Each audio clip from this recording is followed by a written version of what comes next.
signatures and put it on the ballot. Getting pension reform done in San Diego. Now, all the while, we had opponents still. Even though we were able to get Democrats involved in our coalition and get Democrat votes to defeat the sales tax and Democrat support and votes to get pension reform done, my opponent, Scott Peters, as extreme as he was, decided that he was going to oppose all of it. He was going to oppose all that bipartisan coming together in San Diego. And so it's not easy. You don't always win everyone over. We didn't win Scott Peters over. We didn't win over the unions. But we won over 68% of San Diegans who voted for the pension initiative. And we won over enough votes in the council to get those things implemented. And so it takes time. Pension reform 2012. So take a look at that amount of time. 2003 to 2012. With a pit stop in 2010 to defeat a sales tax that really caused us to get them boxed in and get reform done. I'm not saying this is going to happen overnight, but I am saying that if you're willing to rise up and fight for a better government, step by step, we're going to get it done. Yes? You wrote Roadmap to Recovery a couple of years ago when you were running. Now, to me, that was one of the best documents I've ever seen, because seldom do you ever get to see a politician who actually puts in writing, their plan, and I mean, you have. You're doing it again. You This have is the first part of it. Because I was just going to say, are you doing that again? Because Yep. it had all the rubrics, all the information, all the background, all the numbers. You could sit down and you could read it through, and you could say, this makes sense. And Yep. I wonder, do you think that roadmap really was a big part of getting the message out? Yeah, it certainly was, because you have to show that you can solve the problem. And you can't just say, oh, we'll be able to reform every city department, we'll find the money, we'll find the savings. That's what the Republicans in Washington are doing right now. Oh, we'll find the savings. Okay, so show it to us. They don't want to do their homework. Neither party wants to do the homework, to actually look under the hood and say, so where are you spending the money? They just like the soundbite. They're not really interested in doing the hard work. There's a few members that are. What we need to do. Doing that again? I absolutely am doing it again. The way we did the roadmap, though, you said I wrote. No, I compiled. I brought it together. You know where I got the ideas? You. We have so many talented people in San Diego. They have figured out stuff over company after company. They are innovators. They've been through it, and they can teach government so much. Perfect example, in 2003, I came up with an idea to save money and improve service. Because we had 21 call centers in the city of San Diego, each with their own phone number. So if you saw a broken water main or you had an issue with the water department, you had to call one call center with one customer service software and a whole staff. If you saw a dead animal, you had to call a different telephone number with a different staff and a different customer service center. If you have a permit problem, call a different number, different customer service. You can see the pattern, 21 call centers. We're spending a lot of money on people just waiting to take calls. So I said, why don't we go to something called San Diego 311. Dial 311, you get a unified customer service center that deals with all the issues. Studies showed in other cities that did this system, service improvements and cost savings were achieved. So I put that as part of my original budget plan for the city. That was in 2004 when we released it. Fast forward, technology made my idea irrelevant. Because by the time I got on the council, I said, let's do San Diego 311. And I sat down with the experts and they said, landline? No way. Smartphone. I'm like, I admit it, what's that? Smartphone. And they said, everyone's using it. It's going to be where the market's going to go within the next 18 to 24 months. More and more people are going to be getting it. I'm like, well, wait a minute, I'm worried about lower income San Diegans. And they said, well, let me show you the charts. Lower income San Diegans are adopting the smartphone quicker than others. And so I sat down and said, well, what can this smartphone do? And they said, well, you get an app. You're walking down the street, you see a dead animal, you take a picture, you hit send. You see a broken water main, you take a picture, you hit send. Graffiti, take a picture, hit send. Your water bill doesn't show up. You open it up, you type in your comment, you hit send. I said, really? I mean, you can do all of that? GPS allowed us to know where the dead animal is because it showed time, date, and location on the picture you took. It also is interactive. I can see what my neighbors have complained about in my neighborhood. So we roll this out. Instead of spending what the original investment would be for San Diego 311, which was about $1 million to tie all this together, I cut my own city council budget, $9,000 to get this thing up and running. The app, developing the whole app, all city services. In the first 6 months of my San Diego 311 app, we did 3 times the number of cases than the entire city council did in the prior 3 years. One app. Now remember, you had to go out and market the fact that it was even there, and we still did 3 times the cases in 6 months versus 3 years for the entire council. So can you get the app now? No, guess what happened? We rolled out the app, the departments screamed bloody murder. They didn't like it.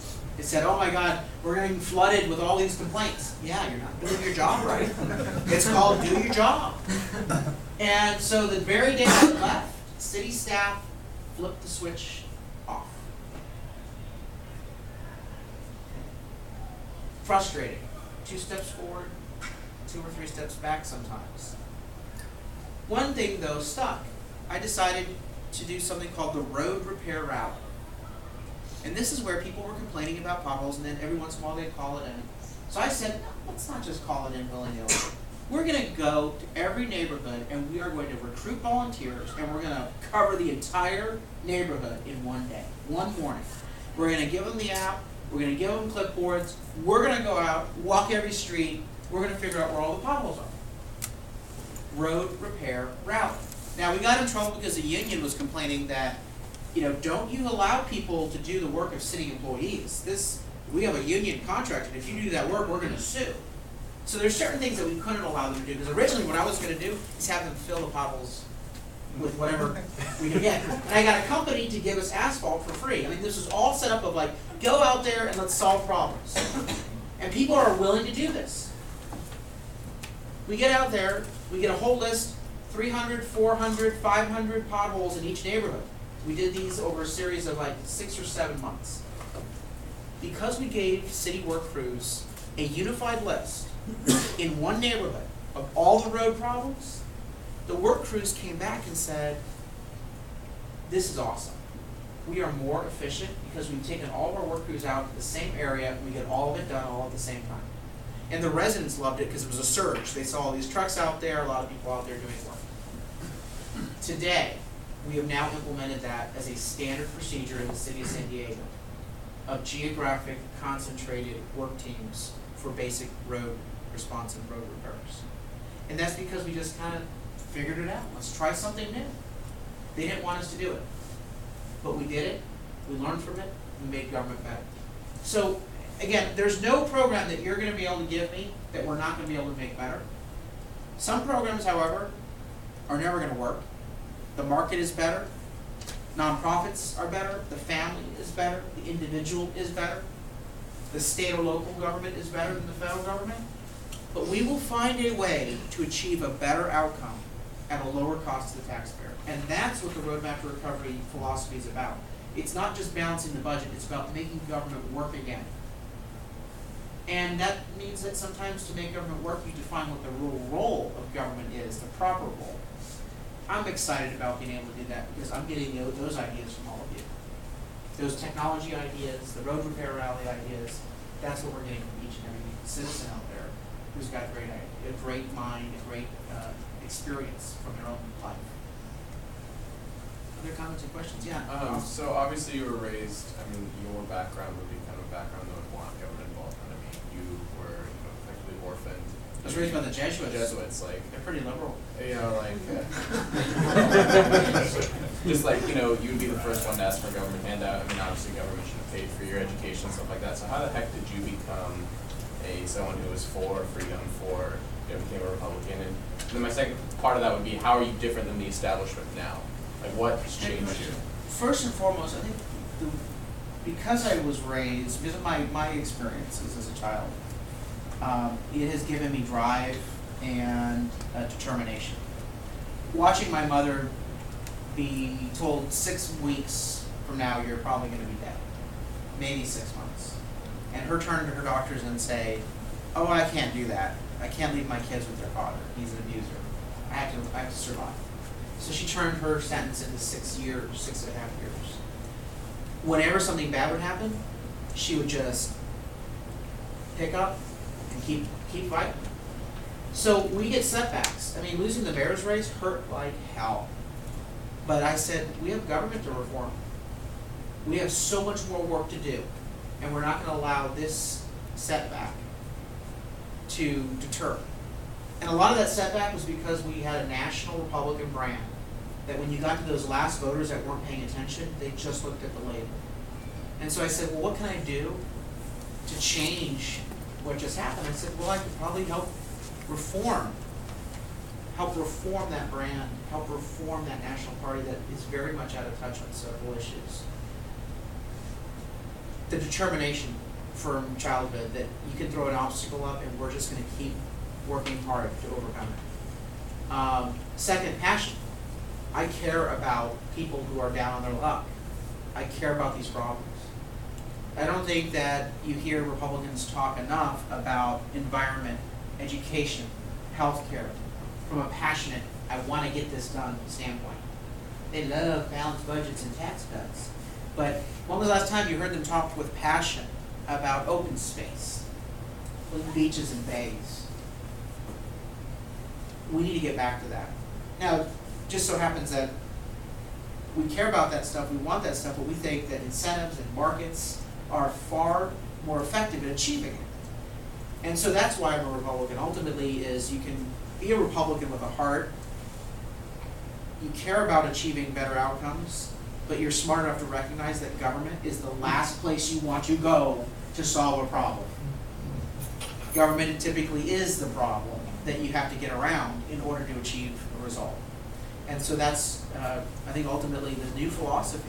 I want to change the brand so that we are freedom-oriented and that we're known for solving problems. We're the problem solvers. And I think that both of those things have been missing in the past 15, 20 years. The establishment, I had to take on the establishment time and time again in San Diego. Dick Murphy. When I was on the council, Jerry Sanders and I disagreed on things. I think we needed more reform. I didn't think we needed the tax increase. The new City Hall project, remember that? The new 1 million square foot, brand new City Hall, $400 million, being built in the middle of the commercial recession for real estate. What does government do when it has 28% vacancy downtown in commercial office space? Flood the market with another 1 million square feet of Class A office space. Again, just a completely boneheaded idea. But then when you strip down why they were doing it, developers. They wanted to make the money downtown. A lot of guys owned land down there. They had an interest in seeing the project run. They said it will stimulate the economy. I said, well, if you like infrastructure and stimulating the economy, why don't we go out and repave some roads? Let's get our basic services done first. And why don't we shrink the size of government so that we are more appropriate in what we're doing with the money and getting the money back to the neighborhoods rather than these big office buildings with bureaucrats. The pressure was so intense from Republicans and Democrats who wanted that project built. But I stood my ground, and we boxed them in. We finally got the project killed when I was able to keep a coalition of 4 votes, because we were an 8-member council, so if you had 4 votes, it basically meant you could stop bad things from happening. We actually were able to get 4 people, 3 people besides myself, to commit that the only way this building should be built is if it's put to a public vote. Now that's a good example of pragmatic conservatism. The extremists would say, no, no, no, no, no, hit the no button and my job is done. But they probably would have built the damn building because they weren't constructive and pragmatic in how to build a coalition. So I actually had to build a coalition with some Democrats. I had to twist the arm of a couple of Republicans that will remain nameless, and we had to get them to commit that the only way they would do it is if the public had a chance to vote on the project. And I said, I will vote for that position. I'm going to vote no, I'm going to lead the campaign against it, but we'll talk about that later. But in the meantime, what I really want to do is get to the point where the legislation says you have to put it to a public vote. got to that point. And then the insiders did a poll and realized 80% of San Diegans were against it, 90% were for it, and 11% were just not paying attention. They had no chance of getting this thing done. So they withdrew the project and it was dead. Comes out later on that just renegotiating our office space saves millions of dollars rather than building a new building. And so you have to think about how do you take on the establishment, how do you do it in a way that's smart, where you box them in and you force the changes to happen. And that's really how we were able to get reform done in San Diego, is that we were smart, strategic, we built the public case, and we built coalitions along the way. And that's what I'm expecting to do in Washington, is build those coalitions. And it's going to include Democrats, like I did in San Diego. You still oppose the DREAM Act? Yes, my Democrat tracker. I'll have my questions asked by our college students. Yeah. Is it possible for you to make a watchdog against the VA? Because there's certain things that patients and employees. The Veterans Administration? Yes. Okay. When you say watchdog, you mean in terms of like doing a performance audit of their programs, working with the Inspector General? Even just like the spending, for example, like having Scott Peters come in a couple weeks and Shinseki, and so they spent like over $1 million on like one room that actually hurts veterans because they've added carpet to a room that like veterans that only had like wheelchairs would go in before and stuff like that, that the VA is not going to need the room after the meeting. Oh, so they're hosting a meeting for Scott Peters? Right, and like Shinseki and other people, that kind of stuff. Let me look into it. I wouldn't be surprised. A lot of these politicians are all about show. Right. Symbolism over substance. This week, Scott Peters put forward a resolution calling it National Entrepreneurs Day. This comes from a guy that has done more to undermine small business and entrepreneurs through bad policies, high taxes. And so it's sort of like, yeah, after I've made it almost impossible for you to make ends meet, here's a resolution that says, good luck. It's like Bush saying, attaboy, Brownie, after Hurricane Katrina. It's symbolism over substance, and I think that the American people want to see actual reform. They want to see problems solved. But thanks for letting me know about that. I'll check into it. Are you going to go to the meeting? I work there, or volunteers there, so I'm going to be forced. Gotcha. All right. You may be forced. Well, let us know how it turns out. Any other questions and comments? Yeah. I just wanted a quick opinion on the linkage fee recently increased by the city council of San Diego. Went down the party line, the vote 5-4. For those that are not familiar with it, it's essentially a property tax to commercial developers to offset minimum wage employees that are essentially being employed in a lot of these commercial properties that are being developed. And so, how do you feel? Of course, in my opinion, and I feel that probably your opinion as well, raising taxes is not the way to go about dealing with affordable housing. Considering that's the issue. Last month there was a report that came out that ranked San Diego the second worst in the nation, for affordable housing. So, do you have any insight as far as that's concerned, in the different route as far as that's housing becomes a lot less affordable when you don't have a job. And that's what those policies will result in. People unemployed, people underemployed, because businesses can't make ends meet. Great example is Soitec.